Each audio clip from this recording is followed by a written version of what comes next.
The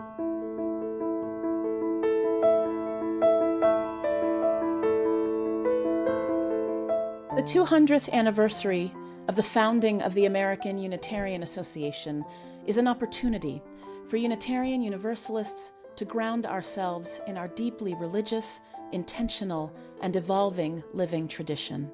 We mark this anniversary from the official founding of the American Unitarian Association on May 25th, 1825, which drew inspiration and power from William Ellery Channing's foundational Baltimore sermon in May of 1819.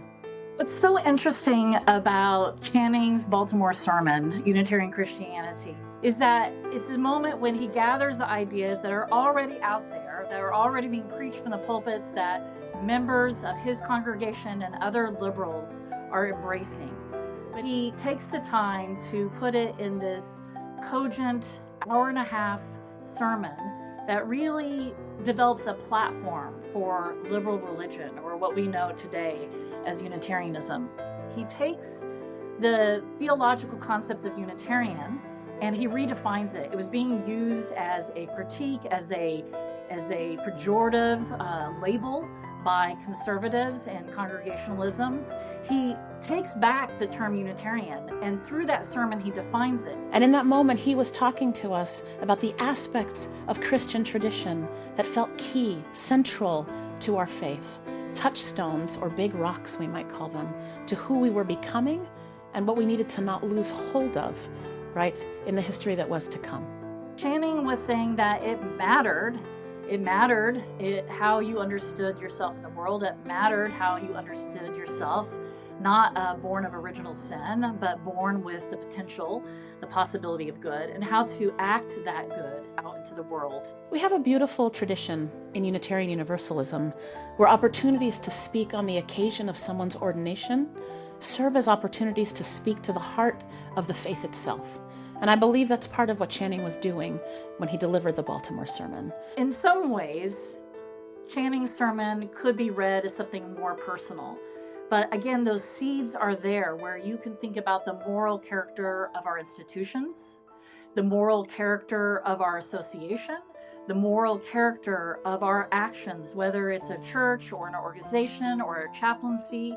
How can we work to make this world more just, more humane, to help the world meet our imagination of what is possible?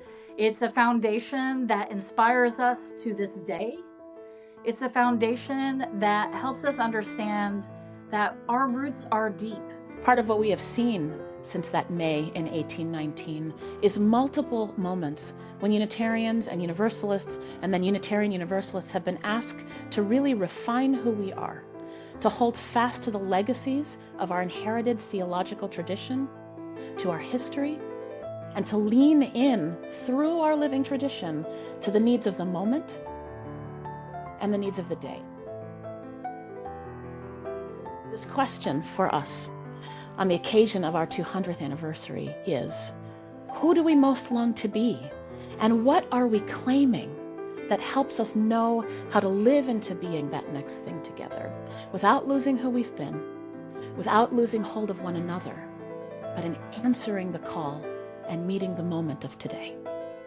So Channing's development as a human being, as a minister, as a thinker, happened throughout his life, like it does for any of us or our institutions. There's change, there's new experiences, there's study, there's transformations.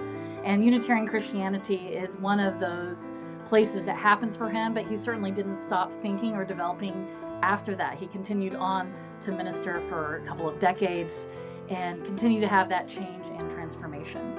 May we lean back to Channing. May we lean forward from Channing through those forebears who asked us to consider new things and to be who we most are. Together, I know that Unitarian Universalism has everything that it needs to respond today.